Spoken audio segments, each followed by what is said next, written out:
On the 19th of February in 1985, the BBC launched the first episode of a serial drama which would help change the face of British television. Created by Julia Smith and Tony Holland, the show attempted to depict the domestic and frequently dramatic goings-on in the East End suburb of Walford, E20. There's been brutality, violence, adultery, murder, and domestic abuse, all within the confines of Britain's most fabulous, famous square. But there's also been some touching moments and unforgettable scenes of comedy and laughter in this microcosm of British life. Now, to celebrate this landmark, Josh talks to the cast and crew, both past and present, to examine the magic behind the drama. So, get out of my pub and put away your little willy as we celebrate 40 years of Eastenders exclusively on Beyond the Title. So the 1980s saw a shift in the direction of television drama with Boys from the Black Stuff, Brideshead Revisited, and The Jewel in the Crown. In your opinion, what was it about the TV fraternity that created a yearning for a fresh approach to domestic drama? Quite a tough question, really. I mean, I've always said that it was kind of, I think the soaps were a slightly longer process. I mean, all those things that you've mentioned all came out of, they all kind of derived from the Wednesday play and the play for today and all those great writers that came through that process. So they were, so I think that stuff, those kind of shows are kind of in the DNA of British drama anyway. I think soaps are slightly different. I think that when, I think pre-television, everybody was part of the community because they talked to each other. So they were on street corners, they were in corner shops, they were over the back fence.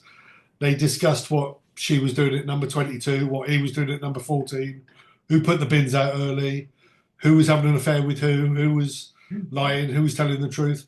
So all those things happened in real life. And then television came along and dragged us all indoors. So then what happened is I think that we kind of started to lose that sense of being amongst the community. So that exchange of information about what everybody else, what your peers are doing. And I think that created the need for for something like Coronation Street, for example. And then obviously everything followed from those routes. And I think you can even track it even further, in my view. I think that you can go. So that's what dragged everybody inside. And then with the rise of the internet, everybody was then completely locked inside because we all became insular. It's the time when we all started looking at our screens constantly. Yeah. That was our only outlet. And so soap audiences grew massive because nobody went out. So the only community we had, the only opportunity we had to gossip or to wonder what we were talking about the Fowlers and the Mitchells, and they became our faux community, if you like. And now if you carry on straight to where we are now, soap audiences have dwindled because social media came along. And social media then fulfilled exactly that same need. So social media now is where we find the ability to look on Instagram and Facebook and gossip and judge and see what people are doing and getting that sense of our friends and our community in one place. So that's kind of it. I mean, that sounds like it's a scientific thing, but that's just my take on the root of soaps and that kind of drama. Yeah. Growing up in the East End in the 1960s and 70s, how much of the world of Eastenders reminded you of your own childhood? Okay, well, this is a tough one because Josh, I'm not sure if you know, but I got the job on EastEnders pretending to be an East End barrow boy. So I'm actually Scouse. You like take off those? So I was born in Southport in Merseyside. Oh. And my accent, it's like Mockney, is from the markets, because I was on the markets for 25 years before I started writing. So, and all the lads were all Londoners. So I just kind of started talking like that. But when the gig at Eastenders came up, they were being criticised for. Sorry, I know I'm diverting a bit, but it's kind of it's a cool story anyway. They were being criticised for lack of authenticity, and that there weren't any people in the East End of London were saying it's nothing like the real East End, and so they were getting that kind of flack. So then I came along. They listened to me speaking. They knew I was a market trader. They put two and two together and thought I was an East End barrow boy. So I was brought on the show to bring authenticity to the East End. And I kept that up so every story meeting I turned into Dick Van Dyke.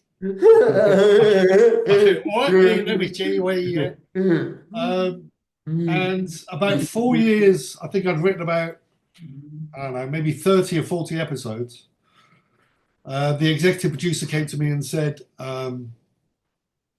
the Daily Mail want to do a special feature on you with exactly your question, Josh. How does EastEnders compare with growing up in the real East End? And I had to come clean, because I thought if I carry on this act in public, everybody in Merseyside will say, hang on a minute. So I can't really answer your question about how the two things are together, but what I can say is a kind of a general answer to that question, which is I think soap opera and EastEnders is at its best when it's as close to real life as it's possible to be. So, and the reason for that is I think that you want your audience to be watching the show and thinking, shit, I thought I was just me that thought like that. I thought I was just me. Yeah. Wow. So there's a kind of a link there with your audience, like an empathy, or, those are my struggles. That's what I worry about. That's the problem I had with my family. So there's a kind of a link between us, and they can see how that story or that obstacle or is dealt with by the character, and therefore give them some feeling about how they should deal with it in their own lives.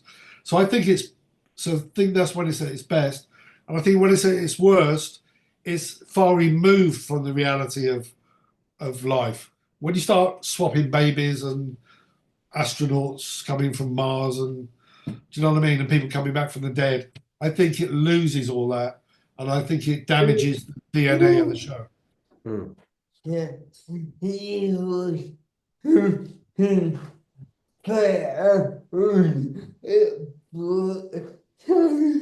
Better on Brookside. Yeah, well, Brookside, that's exactly what Brookside did. It was almost, that was Phil Redmond's, that was his vision to have something as close to reality as you possibly get, and it was brilliant for that reason. Joining the show in 1989, what were the aspects of the show that you saw scope for development? Wow, I don't know if I was that smart in 1989. You got to understand, EastEnders was my first writing job, so I didn't come and look at the show and go, let me see how I can improve this. I was just happy to get a gig. So I think when I looked at it, I think that for me, I can only tell you what I did, I guess, because that's a fair representation of what I thought was needed. So what I did was, when I started writing, I paid less.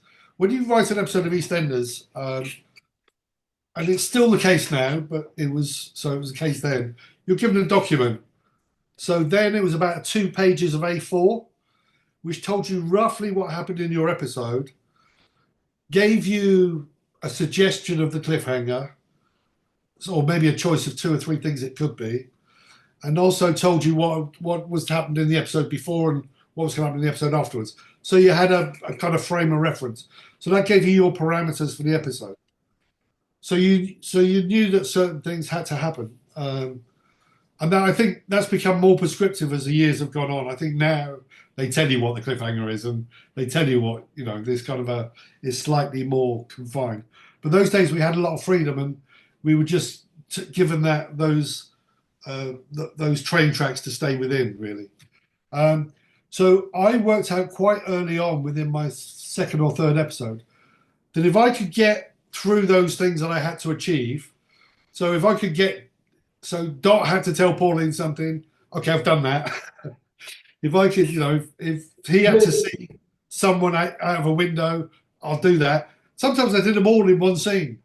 And I got them all away. So if I could do all that in 5 minutes, I worked out I had 25 minutes to do character stuff.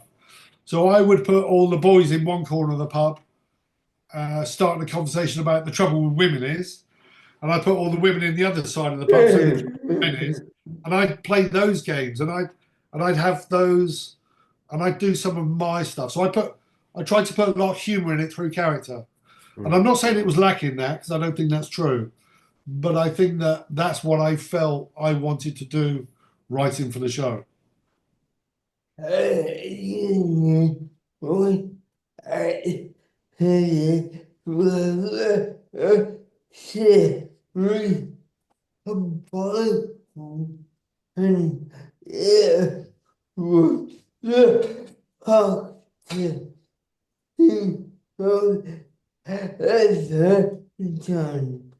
Josh said when he was at university, he had to write a series Bible, and it was the hardest thing he's ever had to do.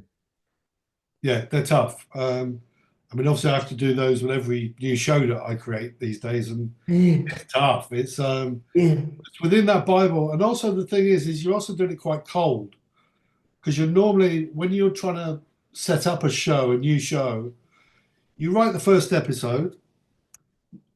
You obviously, in that process, you create the characters, and and usually the series arc, and all those things.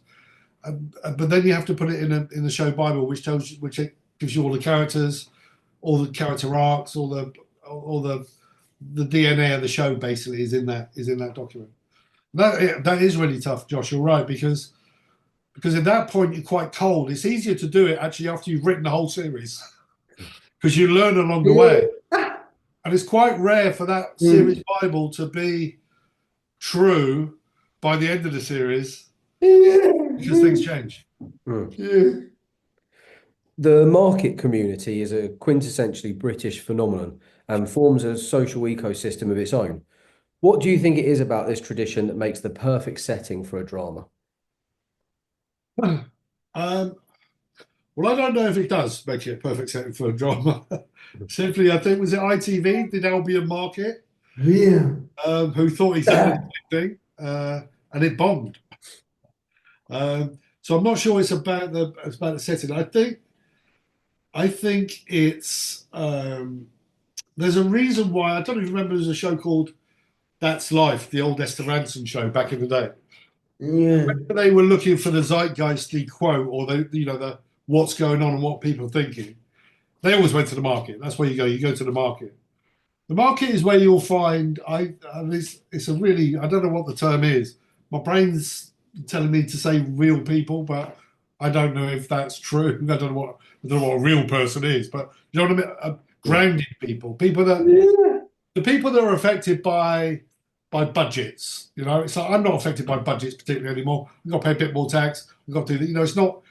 But I remember a time in my life when the budget would change, and I struggled to do a shop. I struggled. My rent went up. It was kind of those people where.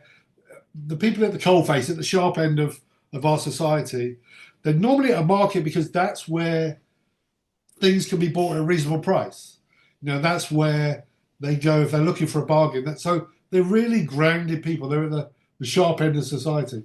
And therefore their views reflect a huge swathe of society as well. So it's a really rich ground, it's a really rich vein of finding the heart of our society almost. You find it in the marketplace.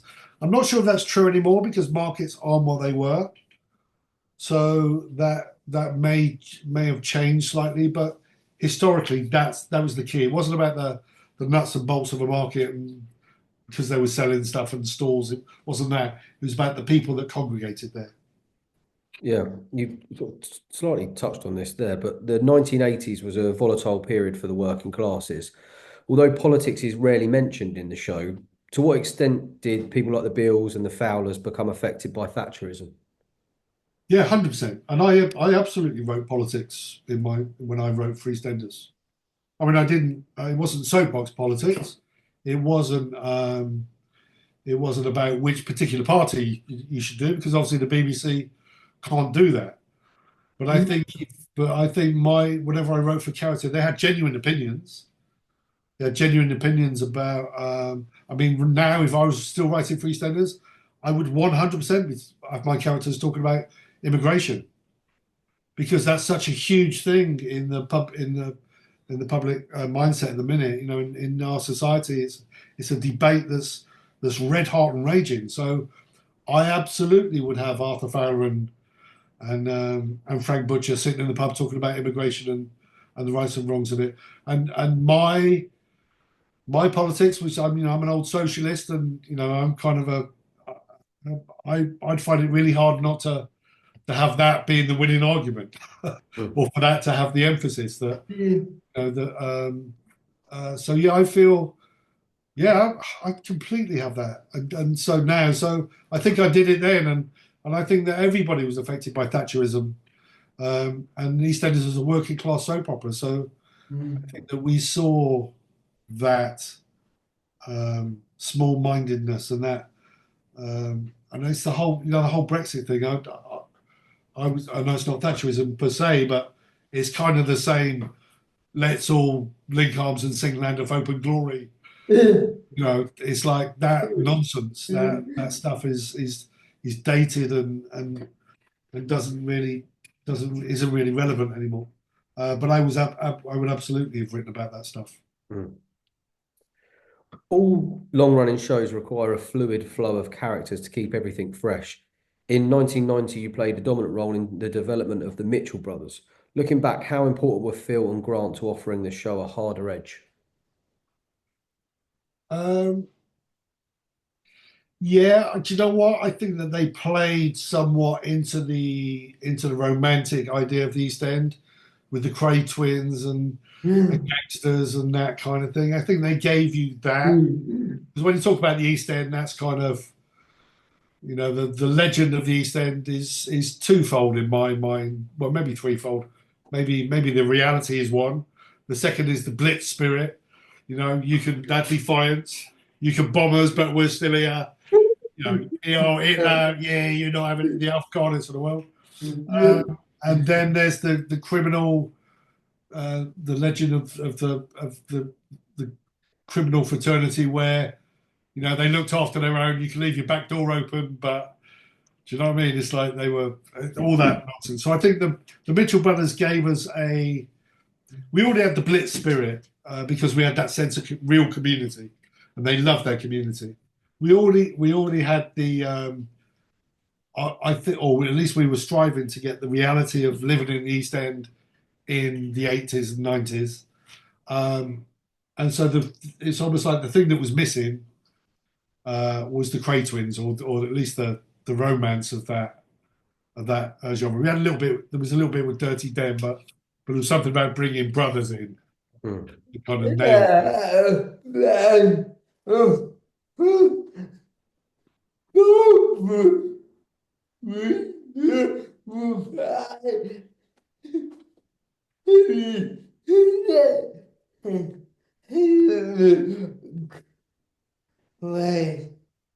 And Josh said, and having someone like Barbara Windsor involved who had been connected to the Crays and those sorts of things anyways. 100%, yeah. I mean, it really didn't hurt, did it? No. But that flow of characters is really crucial. And obviously, I was involved in bringing the Slaters in as well, and they made a huge impact because they gave us that sense of family. I think that the show was slightly slipping away from, because as Fowlers and Beales and all things, kind of everyone was growing up. you kind of, everyone was an adult. You kind of lost that sense of Mm. family to some extent. And I think the Slaters brought that back, not necessarily with children, but with siblings. Mm. Um, so How yeah, without that flow of character, the show just stagnates. how Sorry. how daunting is it to create a new family? Um, Daunting, yes, but incredibly exciting because you don't know if they're going to work. Um, some worked. I mean, I remember I also was part of creating the Millers, um, and they worked in part. I think the Couch of Dawn went on and did some great things. Um, and then some were like, then you create someone like Cat Slater, and it's like, wow, you change. It feels like you changed the world. Mm. So it's incredibly daunting, but it's probably the most exciting part of what I do. Yeah. When speaking to Richard Curtis last year, we were talking about comic relief and the importance of having core casts and performers who the audience can know and trust. How important are those characters, like we've mentioned, people like Ian Beale and Sharon Watts, to creating the spine of a show? Um, yeah, obviously, character is king always. Um, it's the one thing that there's lots of ingredients that go into making a drama. There's uh, obviously I can't. I'm trying to think. Obviously, if you've got great characters, if you've got great characters and great actors playing those characters, you can get away with dodgy dialogue. You can get away with a slightly thin story Yeah. because there's just something about character that you're rooting for them. You just kind of want to watch them peel potatoes. It's like I remember, look at a show like Heat, and it's like, when I think of Heat, I feel it's explosions and people blowing up and shooting and killing everybody and fires and all sorts. And the bit that sticks in my head was De Niro and Pacino sitting in the coffee shop having a cup of coffee. Mm. It's like good character and good actors playing Yeah. characters. I think is the key essence. Of course, yes, you need a great story. Yes, of course, you need the right kind of obstacles to put in front of those characters, um, which is the story and the beats within the story. So, what are the obstacles that character has to overcome that will define the character? Of course, you need all that, and of course, you need sparkling dialogue, and of course, you need pretty locations and lots of things you need. But without those central characters, um, I don't think you don't really have anything because the characters are the audience's way in. So what you have, I think, with a show like EastEnders, you almost become Team Beale or Team Fowler or Team. One of them will represent closer who you are as a human being, your value system and how you view the world, and you identify with that character. So I think that's why they're important, particularly in soaps. In 2008, you were asked to return to the show to write a very special episode following Dot's reaction to the hospitalisation of her beloved Jim, a show which always craves upon visual drama. What was the process that you took in order to strip it back to the core of that love story? Wow. The one-hander was something all the time I was at EastEnders. Obviously, we did lots of two-handers. I don't know how many I did. I did quite a lot. And every story conference, I'd say, "Can I do a one-hander, please? Can I just do one character?" And they said, "No, no, no." So they just never let me do it. So yeah, it was really fun. So when they phoned and said, "Will you come and do a one-hander?" It was kind of a no-brainer, really. Particularly when it was for June Brown. But that was kind of an easy choice to make. And then, of course, like everything else in the world, when you say it, when you're trying to strive to do something or to achieve something or to create something unique, when you're given the freedom to do so, you then become terrified because it was literally that. Oh shit! Now I've actually got to write it, and that's kind of the tough part. So I kind of had to think about. It was all about character, really. It was all about character and created a moment for Dot to tell us who Dot was, and I did what I do quite a lot actually, which I've noticed. I do it unconsciously, or subconsciously, whichever the right conscious term is. I use music. I use music a lot because I think music can define an emotion, can define a time period, and I wanted both. Yeah. So I locked on that song "Pretty Baby," which was an old Al Jolson song, and I created the moment where that meant something to Dot as a child, and how that defined her as a person, and therefore, because I knew if I could find that, I could really understand her emotional take on what was happening to Jim. So it was all about her. I know the storyline was about her talking to Jim, but I think you needed to know who Dot was in that moment and why she felt the need to do these things. Yeah. And to do that, I had to go back. Um, so that's kind of what it was. And I think once I realised that, once I thought I'm going to be talking about Dot as a younger Dot and how she became Dot, how she went from Dorothy to Dot, I guess. Mm. That journey. Once I knew that that's what it was, so rather than talking to Jim and saying, "Come on, chin up, we can get through this because our future will be this, and we'll go to Southend and we'll eat fish and chips." Instead of all that, I wanted it to be about Dom. Once I got that, then it was quite easy to write because I love the character. Mm. 40 years is a landmark for any show. What did you make of the celebrations? Um, yeah, look, I think that I think it's widely believed that Chris Crenshaw is probably the best exec that it's had for many years, probably since the old guard. Um, and I think that, yeah, look, I think the show's been amazing in the past couple of weeks. Um, yeah, I don't know how you celebrate a thing like that. I don't know what's best, whether it should be street parties or just have special episodes, or it's really weird a celebration of a television program. It's like, okay, well, Yeah. what do we do? How do we celebrate it? I think I think I struggle with celebrating it by doing some really good episodes over 2 weeks. I think you should probably be doing really good episodes over 52 weeks. That's kind of what you should be doing anyway.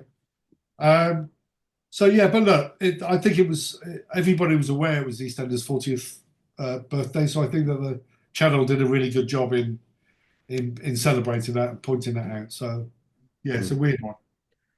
What do you think the TV landscape would look like without EastEnders? Ooh, I'm not sure. I mean, it certainly had an effect on British drama, but um, it's tough because you kind of look at other countries. So if you look at the US, for example, of course they have soap, but they don't have soaps in the way that we have them. They don't have prime time proper drama soaps. They have daytime over the top soaps. So they don't really understand. They don't have that genre in the US. And some of the best drama in the world is being made in the US at the moment. Um, so, but we make some amazing drama here as well. So I don't know, and I don't know how much of that is how much is down to the soaps. The only thing that I'd say that I can quantify, because I don't know how else to do it, is that soaps have absolutely been a training ground for great writing and directing talent and acting talent over the years. So when you look at, you talked about Brookside earlier, Jimmy McGovern coming from Brookside, and talk about Coronation Street, Paul Abbott coming from Coronation Street, and some of those other amazing Sally Wainwrights, they're all coming from soap operas. So I think that it's an amazing training ground for writers. I think there's EastEnders directors that have gone on and worked in Hollywood. and worked in the US. So I think for that you have to say the drama world would be a poorer place because maybe we wouldn't have found that talent. And so, but I think that's the only way you can quantify it. Otherwise, it's really difficult. Mm. What do you think its legacy is? Is that its legacy? Yeah, probably. I guess. I guess a legacy of a show. I don't know. Once it's gone, what's the legacy of Brookside? Brookside's not with us anymore. So what's the legacy? What's it left behind? I think all you can say is an amazing body of work. It's really tough, with television shows because by their very nature they're transient. They come and go. They don't. It's very very rare for something to be so embedded that that it leaves a legacy behind. Look, I was in Spain a couple of weeks ago, and I was on a beach, not sunbathing because it was a bit cold, but just having a little stroll, and I saw a mother and a daughter. I assume were a mother and a daughter, British, doing the same thing, but messing about. They just bought something. They were looking at bags or something, and they were giggling and pushing each other and messing about. And one of them shouted, "You're not my mother." And the mum shouted back, "Yes, I am," and chased them off. So look, maybe that's my EastEnders legacy. Maybe long after it's gone, I'm going to be hearing that in 50 years' time when I'm 110. Yeah. So yeah, I don't know. Maybe that's what the only legacy you get.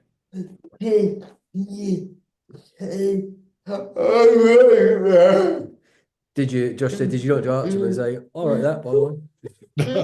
No, you feel like you want to. You feel like you do. You feel like you want to go and see it. I get that all the time. I get sick. I was in a pub the other day and a few months ago, and there was a table opposite me talking about TV, and they started talking about Hustle and the cons and how they used to try and guess it and stuff. They were talking about it for like an hour, and my table was here, and I was like this, trying to listen to what was going on.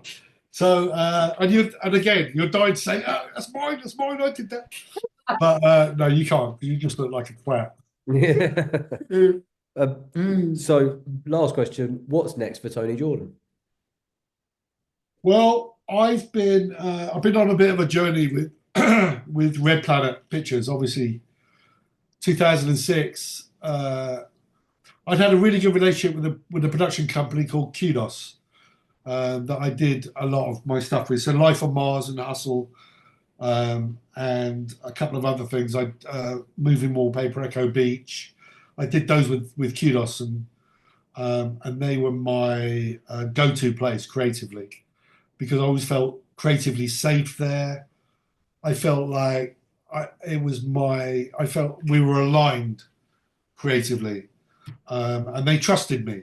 So so when you get to notes, they'd say, "What about this?" And I'd say, "Oh no, it doesn't work." They go, "Okay, sorry." Do you know what I mean? It wasn't about, "Well, we think it does. So could you have a look at it?" It was just a different kind of relationship. So when they sold to Shine and that kind of all broke up a little bit, I started my own. I'm trying to recreate that creative safety. So Red Planet Pictures has been a bit of a journey. It's kind of a 20-year journey, really. So, and I think that I don't think it's harmed me as a writer, but I think it's changed my direction as a writer. It's made me more corporate. I think running a production company is completely different to it's almost like I became a supervisor. So on the factory floor, I suddenly got a white coat. I was on the other side of the fence. So now what's next? I'm slowly pulling back further and further from Red Planet. It's now run day to day by, I've got two amazing MDs in Alex Jones and Belinda Campbell. They basically run the company these days. So I'm stepping further and further back and trying to go back to just writing. So I'm going to try and concentrate and do like one big passion project a year, rather than trying to sell everything to everybody and make Red Planet a success. Now I'm just kind of going to leave that to other people, and I'm going to just think, what do I really want to write? and just let me just concentrate on that this year and just do that one thing. So that's kind of what's next for me. And now that might bring some great stuff. It might not. I'm kind of back where I started 30 years ago, just kind of trying to come up with a good idea and write it and hope someone likes it. Yeah.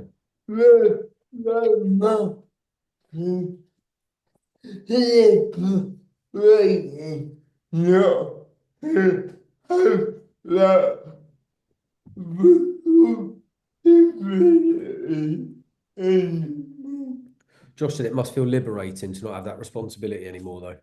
Yeah, 100%. That's exactly what it is. It's I'm no longer looking at ideas thinking, will this sell and who would I sell it to? Because that's been my cutoff point for the last kind of 20 years. And sometimes that's not the best creative model, you know. I always said that before I started Red Planet, I used to say that the industry and the whole industry, film, television, is exactly the same. It's split into two distinct camps, and they both need each other. So it's creative and commercial. And obviously you need that creative. You need your writers and your artists and your actors, and you need that creative integrity. And obviously you can't do any of that without the commerce. You need to raise the money to make it. You need that too. You need the investment. You need the money. You need to sell it. You need to find a network. You need to find a distributor. You need all those stuff. So, and I think when the industry works best, this comes first. Creativity comes first. And then this side of the industry starts to work out how to bring that creativity to the screen. That's when you get the good stuff. Occasionally you get stuff that starts here, starts from the commercial side, which is what will make the most money, what will be a good earner, what will win awards, what will do that. And you start there and you go to creatives and say, we want this. And that's not the best way around. So I think my time at Red Planet hasn't been exactly the commercial lead in the creative, but in the back of my mind always is, if an idea pops in my head and I think, yeah, it's great, but who's going to buy it? And before I had Red Planet, I didn't care who was going to buy it. I just needed to write it. So yes, you're right, Josh. So the freedom comes from not having to worry about where you're going to sell something. And actually writing it for yourself. That's what I want to be doing the next few years, is writing things for me. And if someone else likes them, great. And if they don't, well, it's not the end of the world.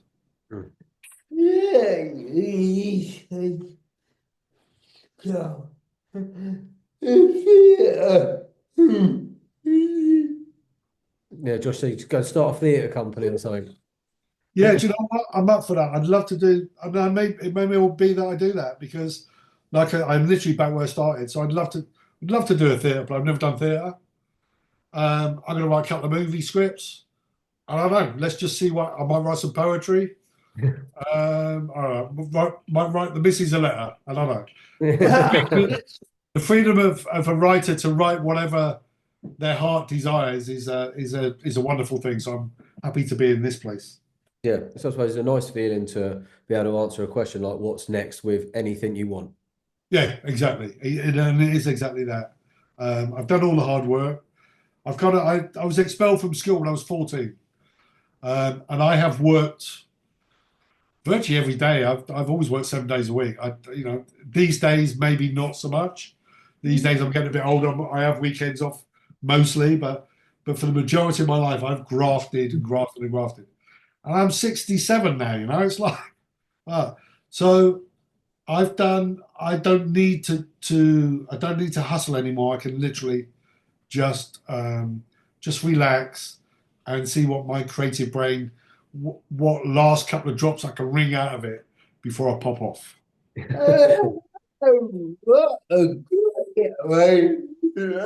What a great way to end, Josh said. Yeah, great. Okay, good. Thanks very much. All right, boys. Nice to see you, Josh. Nice to see you both. Yeah, take care. Good luck with your project. Yeah, thanks very much. See you later. Yeah, bye. Bye. Bye.